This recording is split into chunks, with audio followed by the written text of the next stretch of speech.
We really should be considering AI companies really scientific entities that therefore need a certain amount of oversight and regulation that aligns with the scientific process. And this is controversial. Understand that everyone who touched the data has a responsibility in order to say something. It's not one-dimensional. The ethics is really trying to unpack what is the context in what situation and how are we using it? And are we using it in the right way? Because data can be weaponized, right?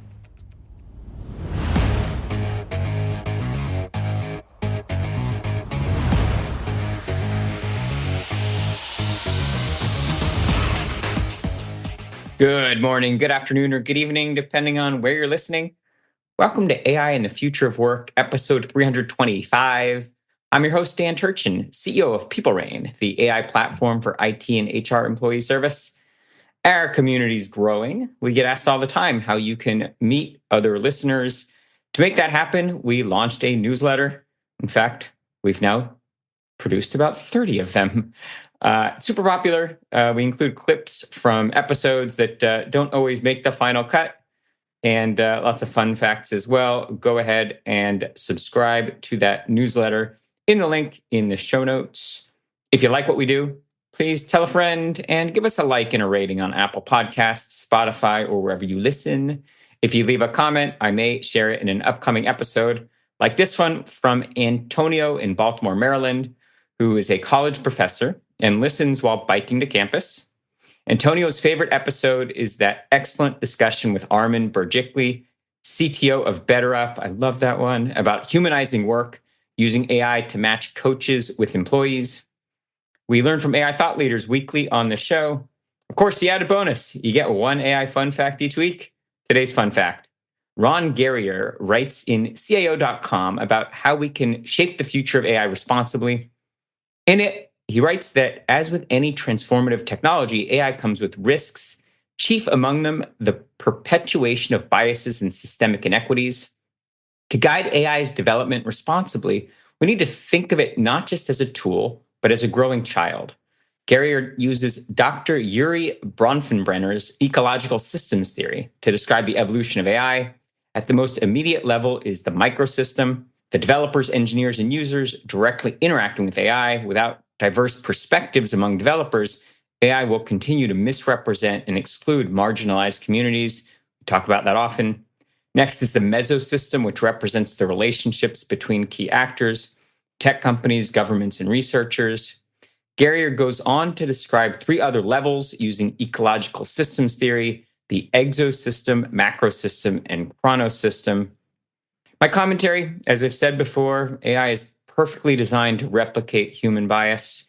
Be aware of that as you make decisions about how and where to use it that will have increasingly impactful and sometimes unintended consequences for your team and, of course, your customers. We'll continue to discuss that important topic as soon as, let's say, now. And, of course, we'll link to the full article in today's show notes. Now, shifting to this week's conversation.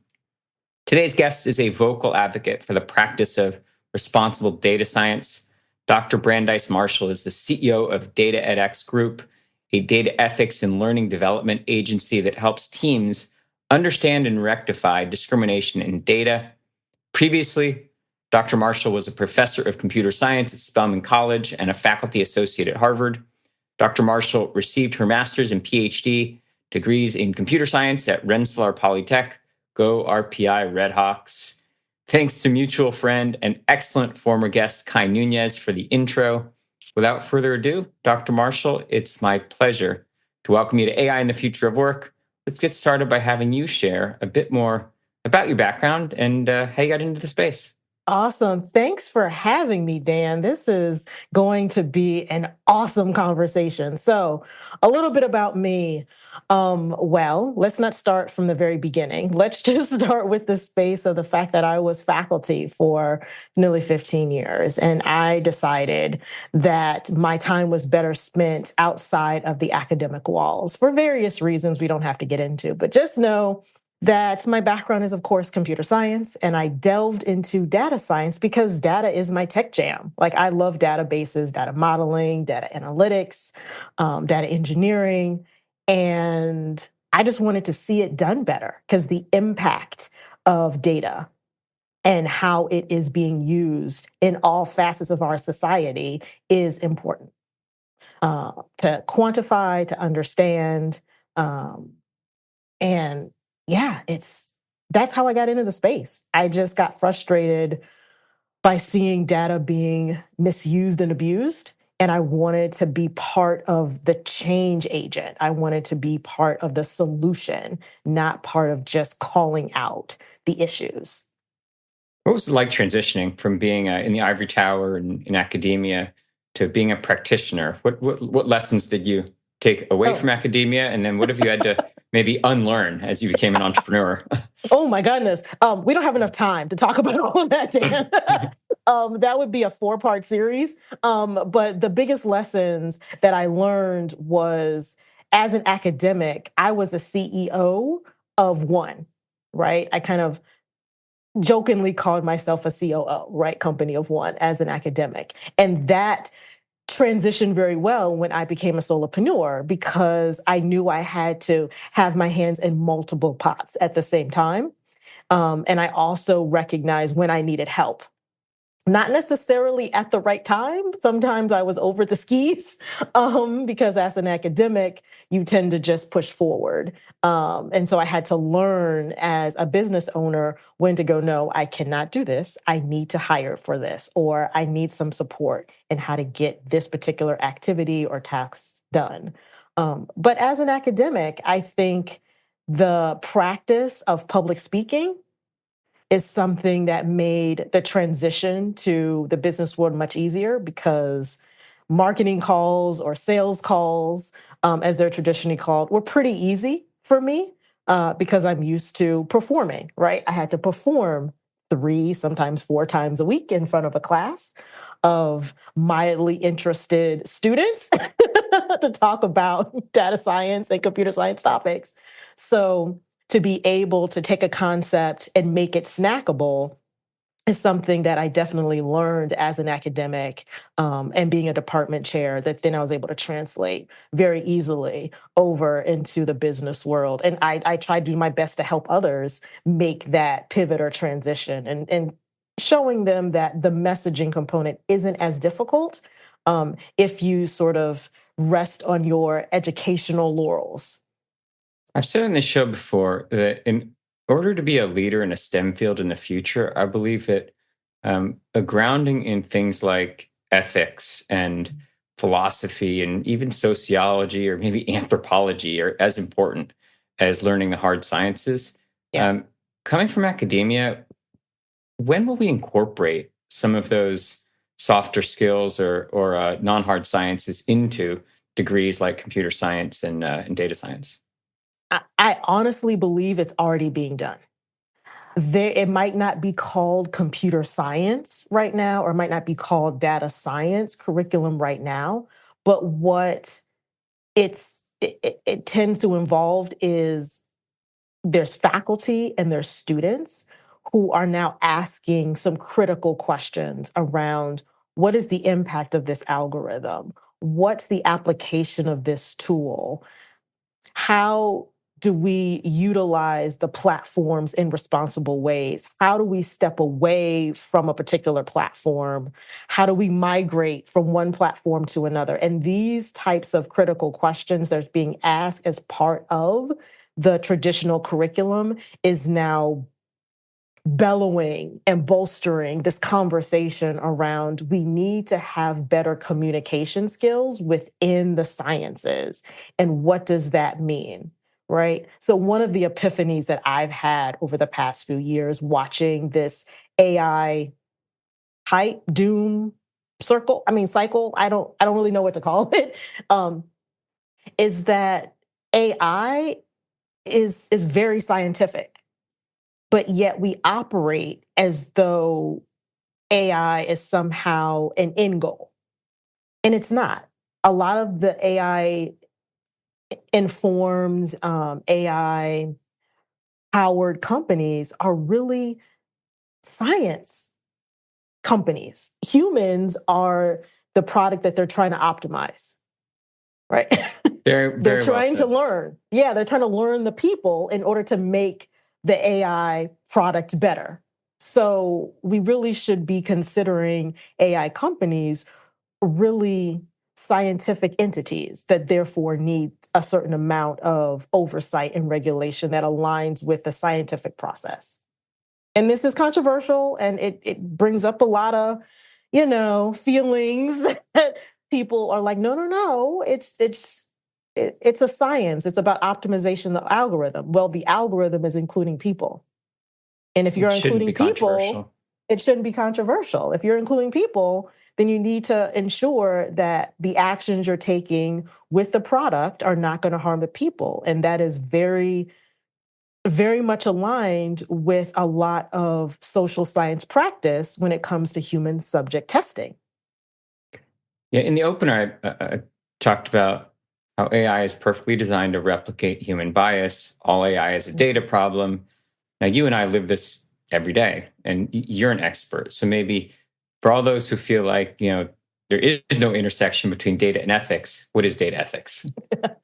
So, data ethics to me is how do you responsibly use data in a way that continues to add to or augment the human experience? That could mean that the data is trash, like it's not good anymore. It's aged out. It's not relevant. It's not pertinent or useful. It could also mean that the data itself is useful, but only in certain contexts and can't be applied to other contexts. So the ethics is these nuances of how you are using the data and where you are deploying practices in order to leverage the insights that the data actually has for that situation or that circumstance. So, yes, I do a lot of qualifiers here, but it's important to have the context, and I think that's what's really missing in a lot of conversations around data is that people talk about data as this big black hole, but no, data is comes in many forms and it needs to have context around it. It has historical context, social context, economic context.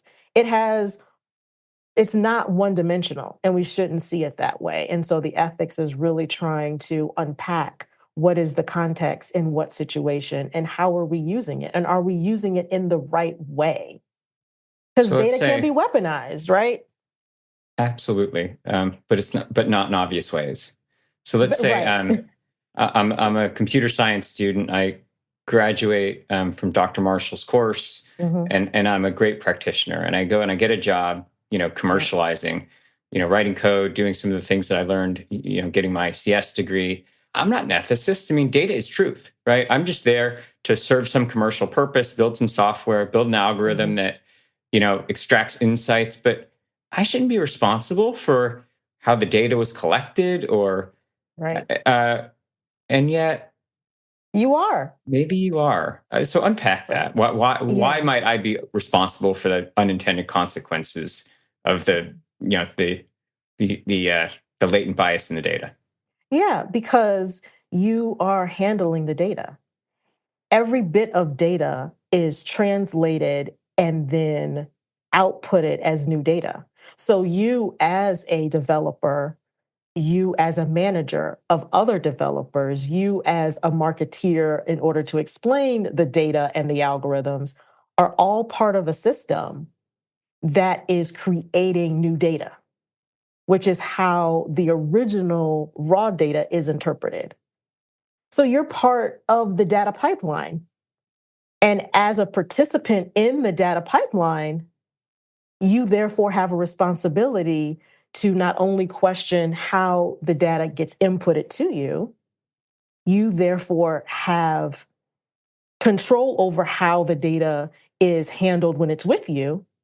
And then you have a responsibility in order to hand off the data to the next person in the pipeline in a certain capacity with certain context. So you are part of a train, right? A train cannot move with all of its carts not attached to each other. So you just happen to be part of the train. And that train starts with the data collection. It moves through the data storage. It moves then to the data analysis. Then it moves to visualization. Then it moves, of course, to some type of storytelling or communication. And then, of course, it's going to be out the door, right? So it's going to be some type of product. So every one part of the train has a responsibility, and there should be this sort of from the bottom up conversation around what is the ethics that is being attached to each part of that process, and how are those ethics being addressed. So even you as a low person on the totem pole, just writing the code, you have a voice to say, wait, I'm using this search algorithm, and this search algorithm is known in order to do funky things, right?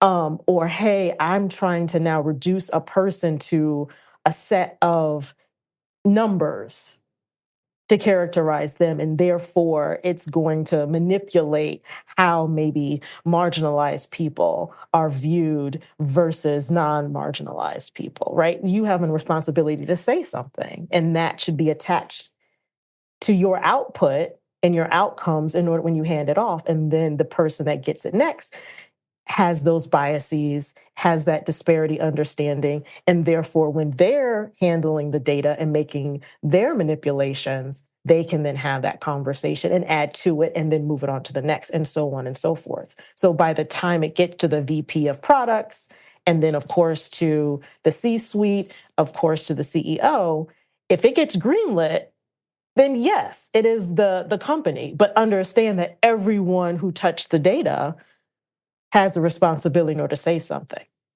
Hopefully that unpacked it. I took a little time with that. I like that concept of the data pipeline and everyone that touches the data, that whole kind of chain of custody. Everybody has responsibility. Yeah. So one of the examples that we talk about frequently on this podcast is when demographic data is used to make hiring decisions, just to make the point about latent bias in the data having unintended consequences. If we're relying on data to, let's say, what kind of candidate is going to be most successful here, the data has, let's say, less affluent zip codes underrepresented. Mm-hmm. And so it's going to look like, to be successful here, you have to have, been raised in a, quote, affluent zip code. That's one, fairly high profile example, but you see a lot of data sets and hear about a lot of use cases. What are some other examples like that where the listeners might not appreciate, the impact that kind of these blind spots in the data can have? Right. A lot of it happens at the local level. Like, yes, zip codes, but also healthcare has come up quite a bit in the networks and circles that I'm around, where folks from a certain area may or may not have access to certain healthcare because there's not a hospital around or not a particular healthcare professionals with certain specializations in their area. So that happens quite a bit. Also happens in the criminal justice system. But yeah, I hear a lot about it in healthcare, depending on the area of town you live in, what type of insurance that you have access to, if you're able in order to redeem the services that is part of your package, right? One of the funny, not, I shouldn't say funny, one of the observations that I like to share is years ago, one of my coworkers, she's a single woman, and she likes to go on these road trips. And she said, since I travel by myself a lot, one way that I make sure that I'm safe is that anytime I need to stop and, let's say, go to the restroom or what have you, I never stop at a McDonald's. She always stops at a Cracker Barrel because they're right off the highway and they're always in a certain distance from each other. And I just sat there and I was like, wait, that's so. But if you notice, if you think about the Crackle Barrels and the fact that they're all off the highway, they're also in places that cover the gauntlet of different zip codes. Because no matter where you are, it could be a rural, it could be urban, you're going to see a Crackle Barrel. Wouldn't it be beautiful if we had that type of connectivity in the same way? But yes, so I just want to share that story as just like a little of an appendage on how we can rethink how we use data correctly. Because I think Cracker Barrel having their establishments in places that aren't just urban, but still connect people of many different demographics.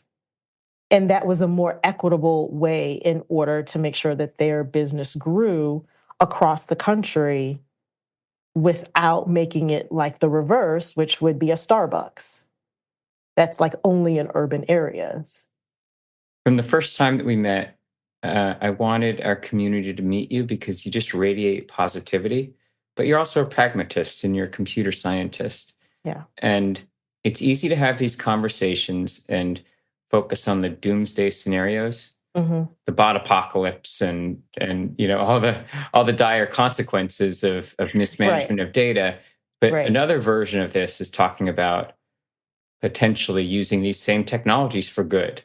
Yeah. And I'd love it if you talk us through kind of the other side of the conversation. What could go right? Right? Why is there reason to be optimistic about what some of these technologies can do, specifically in the world of, bias and, breaking down some of the silos that have held us back culturally and as a society? I think there is a great opportunity in order to leverage these AI systems and tools and platforms to call out some of the disparities and provide the evidence, right? Because AI doesn't forget anything. It's like the internet. Nothing ever gets really deleted. And so what I have particularly enjoyed is seeing how people like play back the tape. These are where AI tools could be used. Like, okay, we have this body of work or this repository of information from 3 years ago, 4 years ago, 5 years ago, 10 years ago. And now we can call it back up like the digital Rolodex and say, this is what this person said. And this is what they're saying now. Here's the evidence of. So I think there's a way in actually to use AI tools to help with that distinction. I also think, on another positive note, I think there's a way in order for us to be augmented by AI, because there are times in which I'll be sitting in a meeting, and I'm sure you have this same issue, Dan, is that people start saying terms, and it's like term soup. And you're just start sitting there like, well, what does this really mean? Because your understanding of it is one way, someone else's understanding, because they're from a different discipline, have a different interpretation.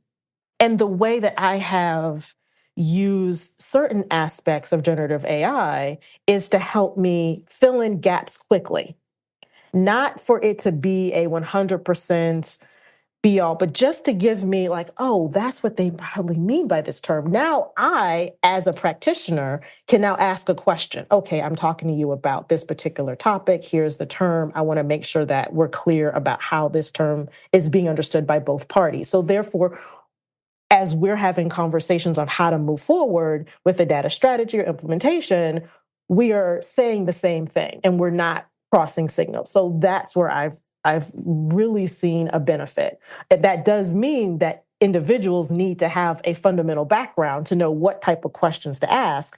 But I think AI could be a good benefit in order to augment the conversation and move the conversation forward in faster ways, because now you have a tool that can provide you just that little bit of knowledge so that you can then be more productive and more effective. I also think AI could be used in certain capacities for higher ed And that would really be on the professional side and those in graduate schools. I still have a lot of issues with the K through 12 and the college level, but for professionals, for grown people, grown adults that already have a degree or two under their belt, I think having an AI type of tutor or support could really be beneficial, because sometimes when you are working full time, you are in the midst of a deliverable timeline that you need to get something done. It'll be great to be able just to ask an AI a quick question. You can then get the answer. You can then move on with your daily task and not have to stop, have a meeting, have all this discussion, and then get back to your job. So I think there is, as I said, for adults in the workforce already got a degree or two, I think the AI as a um, workmate could be very helpful in certain situations. So yeah, I think that there are possibilities. Again, I think there could be more. I like the creator space and creating content in certain ways. I do have, of course, some of the issues with lack of um, a lack of credit to some of the creators who happen to be melanated. But what are ways in which people who might not want to show up on video could create an avatar of themselves and therefore be able to do video? Or what are the ways in which people who are, for instance, neurodivergent, that are struggling in order to get ideas together, that AI can help them take all of the word clouds and put it into a coherent sentence for other people to understand, right? Um, those are benefits that I think could revolutionize how we be more human, while AI is of, I said, support, not replacement. But again, I think our industry isn't having those types of conversations. And I think that's the hardest thing for me, is when I hear from, for instance, neurodivergent people that feel shame for using an AI tool. And I go, no, like, I would want you to. Like, if it's something that would help you and relieve your anxiety, I would rather have you tell me that you're using it. And therefore, as like an instructor or however, I can then go, you know what, it's fine. And then you can continue to use it. And then you could feel more confident in the coursework, and then feel more confident in the discipline, and then be able to move forward and not be shackled by this, quote, traditional learning environments that are not built with you in mind.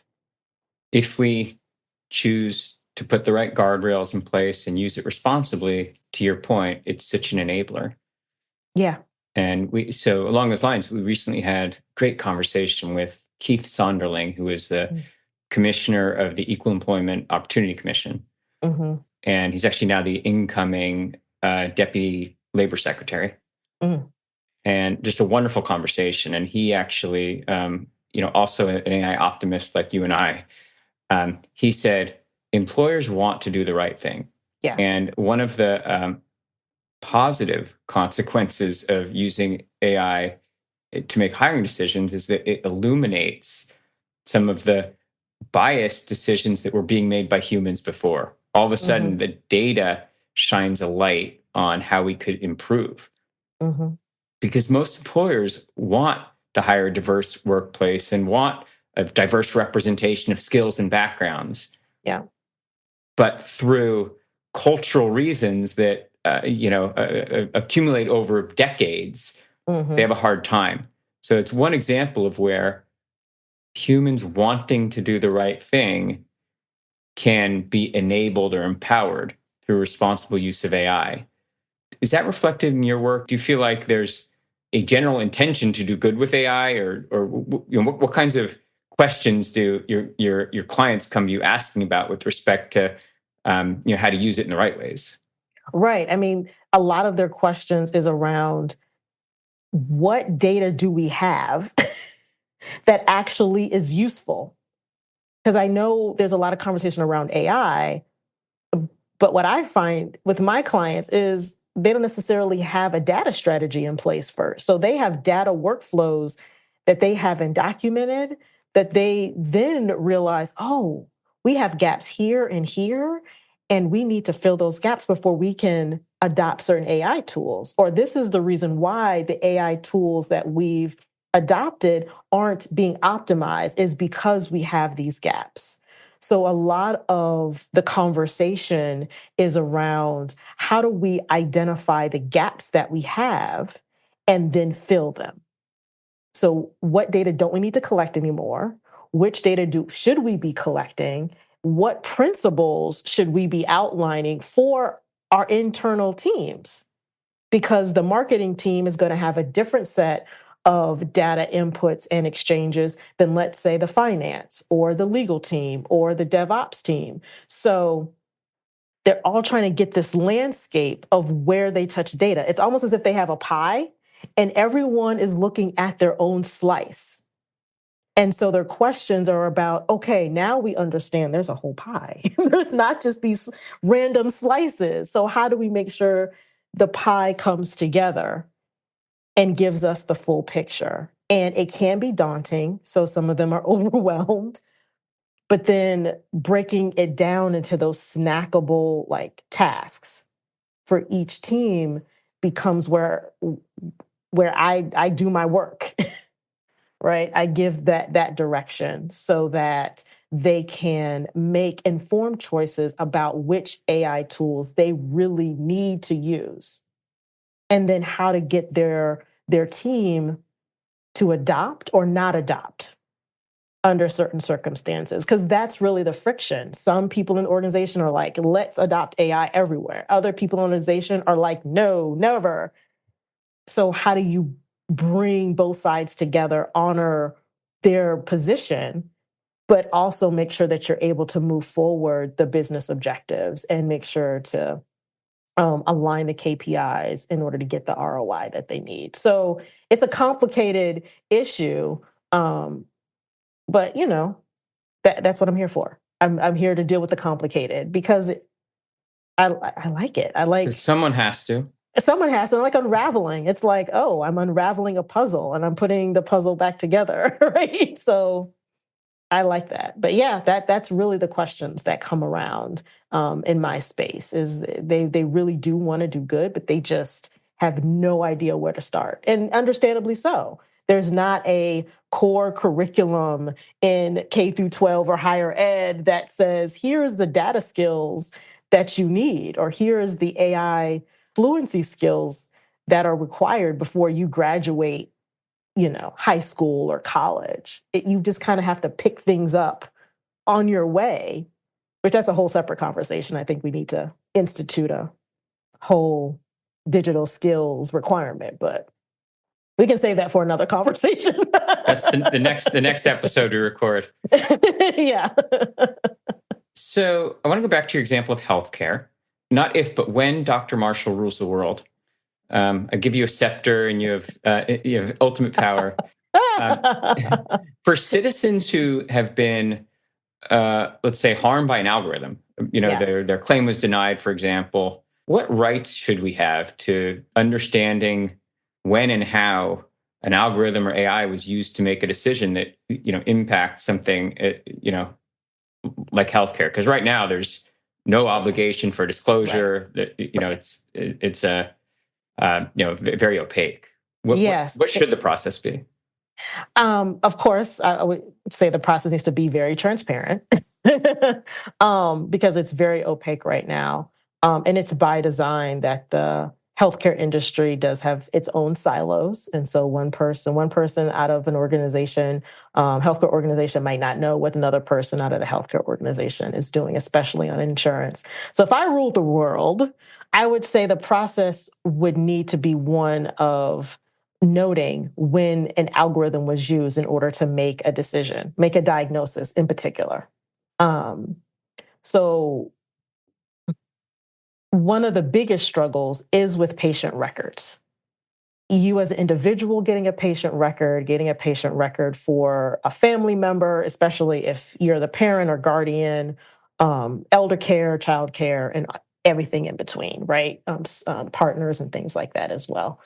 So having a platform where you can actually access your records regardless of which insurance company you're affiliated with. That record is with you as an individual, like your social security number. So that no matter where you go, you still have records of everything from your medical care to your vision care to your dental care. And that is a digital package that goes with you throughout your life, very much like a social security number. That would be, if I ruled the world, what I would want to see. And inside of that record would be the doctors you spoke to, what were their notes, any type of x-rays or treatment that was done, that would be inside that documentation as well. Like just who you engaged with, when it was your previous appointments, when are your next appointments, it would all be there. Right now it's done, but it's done based upon the hospital you might be affiliated with. So they have a certain piece of your record. It might be with the insurance companies. They have a piece of that record, but there's no centralized place. And so if I ruled the world, that's where I would focus.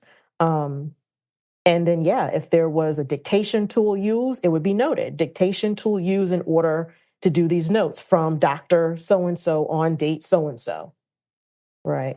So then if something happens to you and you're unable to advocate for yourself, and your designated advocate could be a partner, could be a family member, could be a friend, it's already attached to you. Sounds so Right. obvious when you say it like that. Right, because now we have like there's alert bracelets and there's you buy this particular service in order to notify if you fall. And I mean, there's all these other technologies that are used, but they're not plugged into a centralized system. So that means that you have to have access to that login of that service and have the authorization to get it in order to, I mean, it's just so much. But then that does mean that you need to have strong data protections and data security so that someone doesn't get access to essentially your health file and then try to impersonate you or imitate you, right? So that does mean that there needs to be stronger guardrails around data protections. But I mean, I don't know about you, but data breaches happen so often that at this point, what's the harm in having it all centralized? We're way over time, but I told you. it's been so worth it. And I'm not letting you off the hot seat without answering one last important question for me. Yes. This one really, I want to make sure that we have a chance to talk about this one. So I'm guessing there was a little girl version of Dr. Marshall, and probably Yeah. at some point, you received some messages, from society that, you cannot be successful in a STEM career. You cannot be a college professor. You cannot get a PhD. And yet you overcame. So who were your role models? Who taught you that you could achieve what you've achieved? And what's your lesson, or what's your advice to all of the other little Dr. Marshalls out there that need to hear, that they can succeed too? Yeah. Thank you for the question. So, what would I say? So, well, first, I did go to private school. So let's put that quantifier there. I went to private school. So my parents, I think, were instrumental in ensuring that I did have education as a foundation. And so it wasn't just private school, as like private school is like a silver bullet, but they were very active in making sure that I, yes, did my homework. They quizzed me on things. They taught me at home certain things, right? I learned how to count coins from my mom. I learned how to organize files from my dad, right? So I was doing the chores. So I think having active parenting and having a really strong educational foundation is important. I am a product of an all-girls high school. So any type of mean girl antics I got, and I got them very early. So by the time I got to college, nothing fazed me. So I definitely will tell other, I guess, little Dr. Marshalls in the making, that, yeah, it's okay. You're gonna rise above. Yeah, I think those would be the most important role models is really my parents. And then after that, it's always just been certain teachers that have advocated, certain individuals that have helped support seeing my own vision and seeing my potential. So it's really about the circle of people that you are around. Do they see you, or are they trying to use you? And I had enough people along the path that saw me and supported without wanting something in return. And so I hope to pay that forward. And I try to do that moving forward. And that's, why I have Black Women in Data Summit, trying to encourage, mid-career women, especially Black women, in order to invest in themselves and bet on themselves. And they don't need to always invest in the people, they can invest in themselves.